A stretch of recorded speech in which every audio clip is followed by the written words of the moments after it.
વિસ્તારની વધુ એક મોટા સમાચાર। કડીમાં જામ્યો પેટા ચૂંટણીનો જંગ। કડીમાં પેટા ચૂંટણીનો જંગ જામ્યો છે।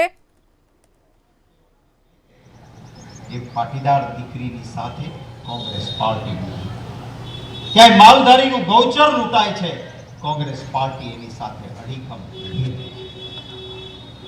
ક્યાંય કોઈ સાબરકાંઠામાં ઘોડા ઉપર દલિતના દીકરાને ન ચડવા દે અને પોલીસ એફઆઈઆર ના લેતી હોય ભાજપના શાસનમાં, તો સલામ કરીશ મારા કોંગ્રેસના એક કાર્યકર્તાઓ અને નેતાઓ અડીખમ રીતે પોલીસ સ્ટેશન પહોંચીને એફઆઈઆર દાખલ કરાવે।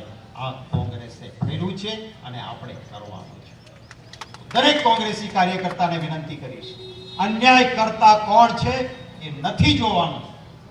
ક્યાંય પણ કોઈના ઉપર અન્યાય થાય તો ન્યાય માટે જેણે સહન કર્યું છે એની સાથે અડીખમ આપણે ઊભા રહેવાનું છે। આમાં કોઈ વિવાદ ન હોય। અરે એ તો રાહુલ ગાંધી, ઉનામાં એક દલિતના પરિવાર ઉપર અન્યાય થાય, રાહુલ ગાંધી એના ન્યાય માટે ઉના જઈને બેસે। આપણા ગુજરાતનો એક પણ ભાજપનો નેતા ત્યાં ન ગયો। રાજકોટમાં અગ્નિકાંડ થાય, કોંગ્રેસ એલાન આપે, સંપૂર્ણ રાજકોટ બંધ રહે, ભાજપનો કોઈ નેતા એના આંસુ લૂછવા ન જાય। વડોદરામાં નાના નાના બાળકો બોટ ઊંધી વળેને ડૂબીને મૃત્યુ પામે, એના આંસુ લૂછવા માટે કોંગ્રેસ જાય, ભાજપનો કોઈ નેતા ત્યાં ન જાય।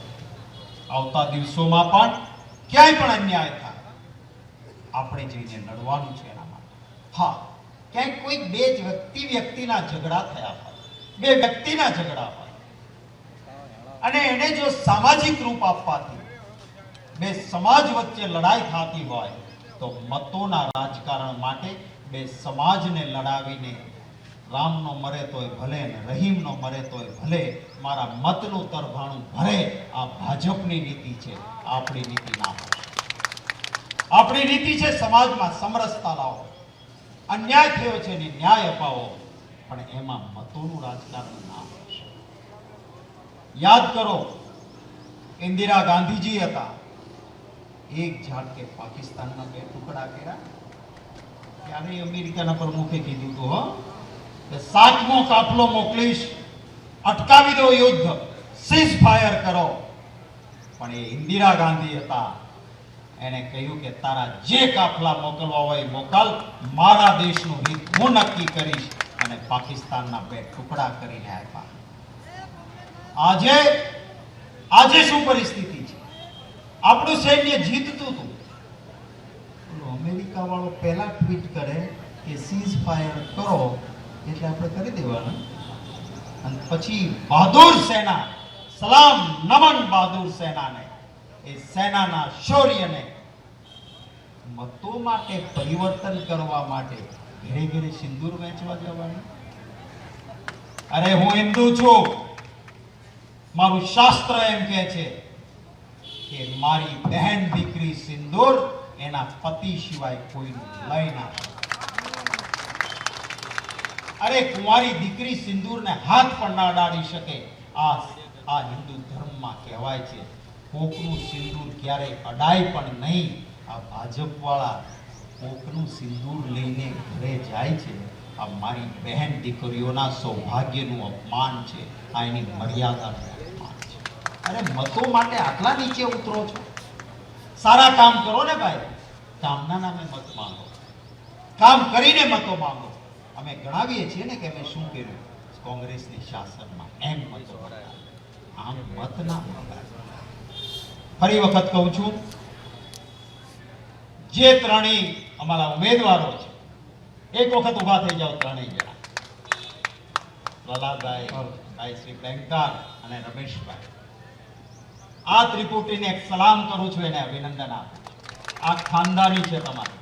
અમે નહોતું કહ્યું, ભાજપમાં થોડી ચિઠ્ઠી આપીને એને શીખવાડે હું બોલવાનું, એમણે સામેથી કહ્યું કે અમે એક ગાડીમાં ફરીશું, અમારી ખાનદાની છે, હાઈકમાન્ડ જે નિર્ણય કરે એને વિજયી બનાવીને રહીશું। એ માટે ત્રણેય ઉમેદવારોને અભિનંદન। આપ સૌને પણ, કડીના સૌ આગેવાનોને, મને સામેથી આગેવાનોએ કહ્યું ભાઈ હિતેન્દ્રભાઈ ઠાકોર હોય કે બળદેવજી હોય, એણે કહ્યું કે ઉમેદવારો માટે કોઈ મારામારી નથી અને અમારું કાંઈ આમ હોય બધું પૂરું, કોંગ્રેસ માટે અડીખમ અમે કામ કરીશું, એમને અભિનંદન આપે. ભાઈ દિનેશભાઈ ઠાકોર, ભાઈ રઘુભાઈ દેસાઈ, ભાઈ લાલજીભાઈ દેસાઈ આ નેતાઓએ કહ્યું કે કડીમાં અમારા હગાઈ છે અને અમારું કનેક્શન છે, અહીંયા ધામા નાખીને રહીશું, પરિણામ લાવીને રહીશું, એમનો આભાર માનું. આપ સૌ ખૂબ ધોમધકતા તાપમાં અહીંયા રોકાયા. આમ ઊભા બહાર બજારોમાં પાછળ ઊભા રહીને મોટી સંખ્યામાં આપ ઉપસ્થિત રહ્યા. આપ સૌનો ખૂબ ખૂબ હૃદયપૂર્વક આભાર માનું. બધા જ મિત્રો આવશે. કોંગ્રેસ પાર્ટી અમારી ટીમ બનીને આપની વચ્ચે કામ કરશે.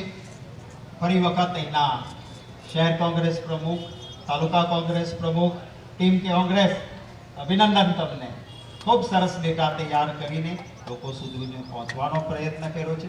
અમારા જિલ્લા કોંગ્રેસ સમિતિના પ્રમુખ, એવું નામ છે એવા ગુણ છે, ખૂબ અભિનંદન આપું છું. સરસ બધાને સાથે રાખીને ગોઠવણ કરી છે.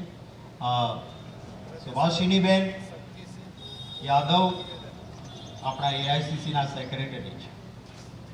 શરદબાબુ યાદવ, દેશમાં ખૂબ મોટું નામ બક્ષી પંચ માટે, સમાજના સુધારા માટે, એમના જેટલું ઉત્તમ કામ કોઈએ નથી કર્યું. એ ખાનદાનમાંથી આવતા આપણા એ દીકરી આજે એઆઈસીસીના સેક્રેટરી આપણી વચ્ચે ખાસ ઉપસ્થિત છે, એમનો આભાર માનું છું. આદરણીય અમિતભાઈ અહીં સમગ્ર ગોઠવણમાં પહેલેથી જ મદદરૂપ બની રહ્યા છે.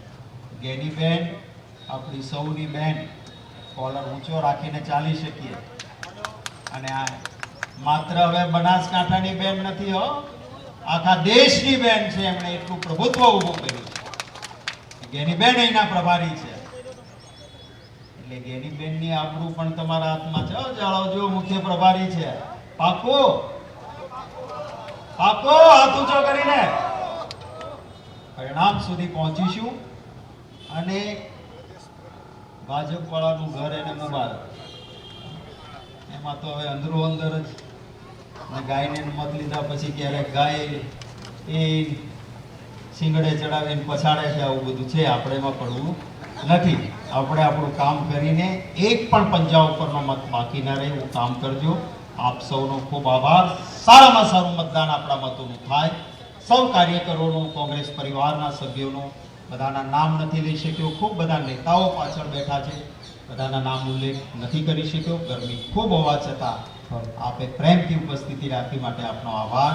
મારી સાથે જરા જોરથી બોલાવજો. જય હિન્દ, જય હિન્દ, જય હિન્દ, જય કોંગ્રેસ, જય કોંગ્રેસ. લડેંગે, લડેંगे, લડેंगे. ખૂબ ખૂબ આભાર. Thank you.